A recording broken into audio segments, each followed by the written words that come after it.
was as a founder and a visionary. He held fast to his view that cable television was going to be a part of the Canadian broadcasting system in this country. No obstacle is too great for Fred. No economic or financial obstacle, no regulatory obstacle is too great. Certainly no technical obstacle was too great. If there was ever a pioneer of cable, it was him. There's no question in my mind. He's a sort of classic entrepreneur, isn't he? I mean, it really didn't matter whether it was radio or cable television or some other thing. It just happened that cable came along. And the charm of television hasn't changed. I mean, it's still there. People spend untold hours watching television, and the idea of being able to sit in your home and watch a picture, that's what made people go buy a television set on the hope that they were going to get something, and then secondly, having gotten a television set, to strive to do whatever they could do to get a better picture.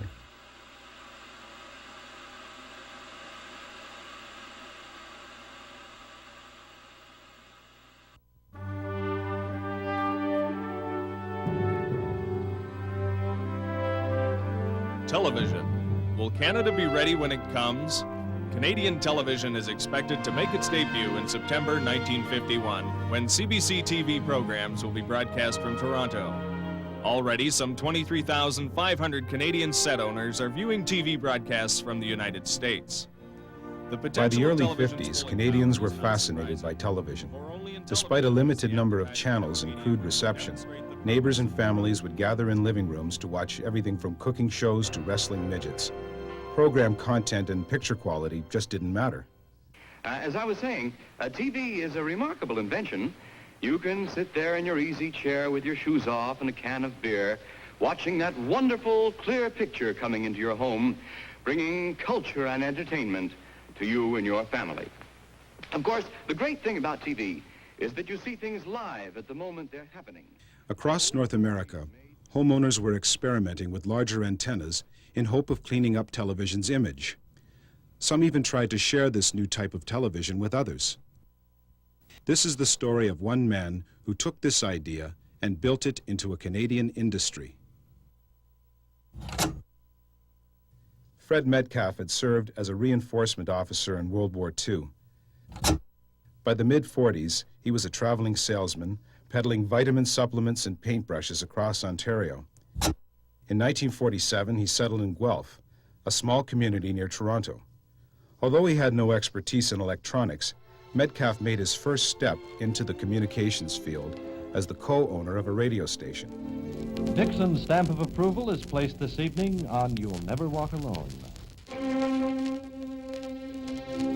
I was in charge of the sales and marketing and the business, and Wally, my partner, looked after the on-air personnel and the editorial, if you will. Fred was not an engineer, he was not an accountant, but Fred was all of those things, really, because Fred taught himself the engineering and the accounting and the finance necessary to really be a successful entrepreneur. Metcalf prospered, but a small radio station could not offer him the financial growth he wanted. There wasn't much else you could do. I mean, there were radio stations in Kitchener and in Hamilton, and lots of them in Toronto, and everybody could get those. So there was only a certain size market to sell to. Well, good going, boys and girls. Say, tell me, kids, do you like our new clubhouse? Yeah! The new medium of television offered a risky but exciting alternative for the 32-year-old businessman. In the United States, television ownership had gone from 4,000 sets in 1946 to nearly 4 million in 1950. There was evidence that television would have the same success in Canada. In Metcalf's own town of Guelph, housetops were already sprouting rooftop antennas as set owners tried to pull in signals from Buffalo, New York.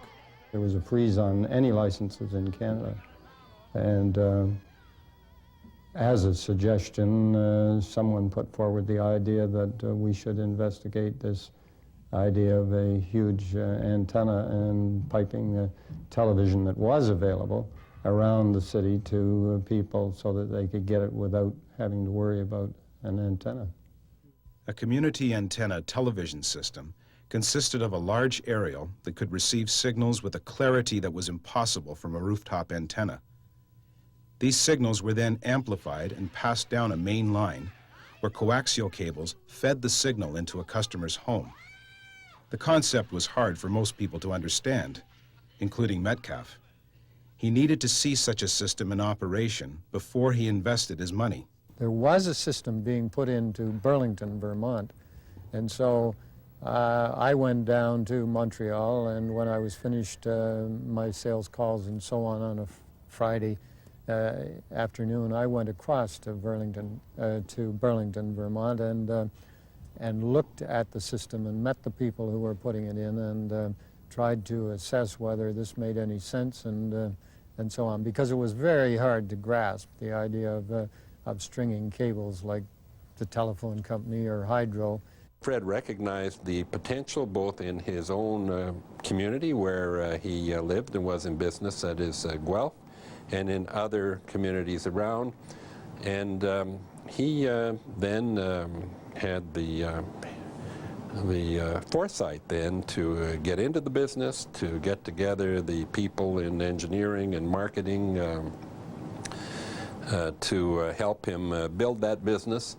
Guelph's system was quite unique, inasmuch that it was the first completely engineered cable system in Canada. Some people may say, well, there were other systems before Guelph, and it's true, there were some smaller ones. By late 1952, Metcalf had decided he would build the first commercial cable system in Canada. No bank was prepared to loan him money, so Metcalf and a partner turned to a group of local businessmen for financing. The new company was called Neighborhood Television. We put up $10,000 each, and the other four people put up $5,000 each, so we had $40,000, and we thought, well, this will really go quite a long way. Most cable systems had been confined to small viewing areas because it was difficult to get permission from telephone companies to rig cables on their poles. Without those poles, it was impossible to expand a cable system. And they made very difficult and demanding claims on their facilities. And so as a result, it was necessary for some of the early pioneers, particularly Fred Metcalf, to find ways around the problem. We built the whole of the city practically without bell telephone. I could tell you some stories about that, going from house to house. Down one street that was where it had bell telephone poles, and we put them from one house and through the attic and out the other end to the next house and so on down the street. Bell would not allow neighborhood television on their poles, so Metcalf forged an agreement with the local power company instead. It was, I suppose, the first joint use agreement for cable TV, certainly in this part of Ontario, if not the whole of Canada, and we got requests from all over and from the United States asking for copies of this agreement, and it eventually became sort of a model agreement for people that were contemplating getting into a joint use agreement with cable TV systems. Pole licensing wasn't the only problem. The initial hookups for subscribers would not take place for several months, but there was already some concern about how marketable cable television would be. Well, one area is that as a consumer, if you go into, say, a store and you see an item, you will have an idea. But in the cable industry, we had to market an idea to our subscribers. Many of the subscribers were receiving good reception off of antennas, and then to get them to convert over to cable was very, very difficult. Private broadcasters viewed cable television as a kind of an upstart experiment, something that was interesting to observe, but probably would not last all that long, because after all, who was going to pay for television when there was so much free available over an antenna? Why, there was 3 or 4 channels in some places. TV was new. They'd seen antennas springing up like trees all over the place. And we had to sort of educate them to the fact that this was a modern method without any unsightly antenna to mar the beauty of their home. That was one of the reasons that we try to educate them. But some of the themes he used to use was he would promote the fact that television antennas caused your roof to leak if it wasn't put on properly, type of thing. And also one theme he used was antennas were for birds.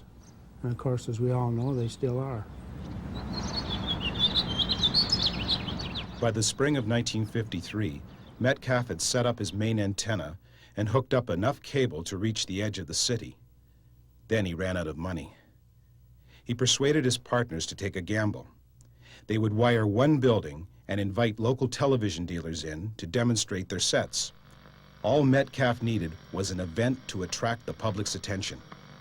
He got one. The Queen is still sitting in King Edward's chair. The princes and princesses, the peers and peeresses, prepare to put on their coronets and caps, and the kings of arms their crowns. The Archbishop persisted by... At the particular time, the Queen's coronation was about to happen in June of 1953. Each of the dealers was given a separate room, and we wired them all, and then we invited the public to come in and see the coronation and use that as our marketing tool. The way it was put on was to be filmed in London and then rushed across on a plane and shown on this side. But there was quite a race on between NBC and CBS, which were the two large networks at that time, to see who would get it on the air earliest. And I don't recall who won. I don't think I cared, as long as we had it on. And I guess in our house there was a lot of excitement about the cable. I mean, this was the real this was the first chance they'd had to show people what they could do. According to their respective laws and customs. I solemnly promise so to do. Well, it was more than standing room only, as I recall.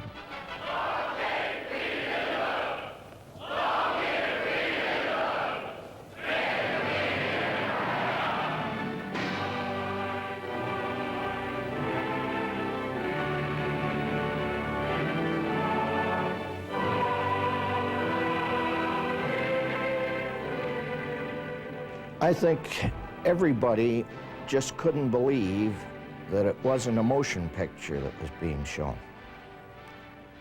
Or they might compare it to a black and white glossy print as compared with what they had been receiving on their own sets at home.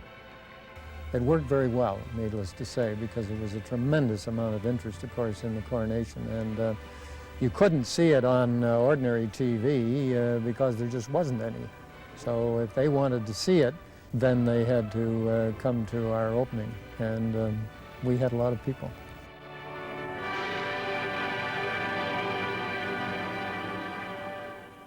The demonstration gave neighborhood cable the publicity it needed, but getting a customer's interest was one thing, providing service was another.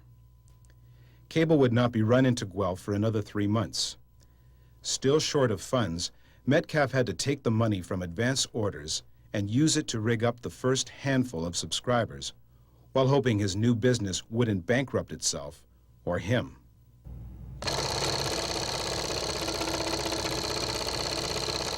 With a limited advertising budget, Metcalf worked his marketing skills to their limits. By the end of 1953, he had 300 customers. It was clear to the most optimistic investor that this new business would be far from an overnight success. In fact, for a long time, I figured I had a tiger by the tail, and there was no way I could let go because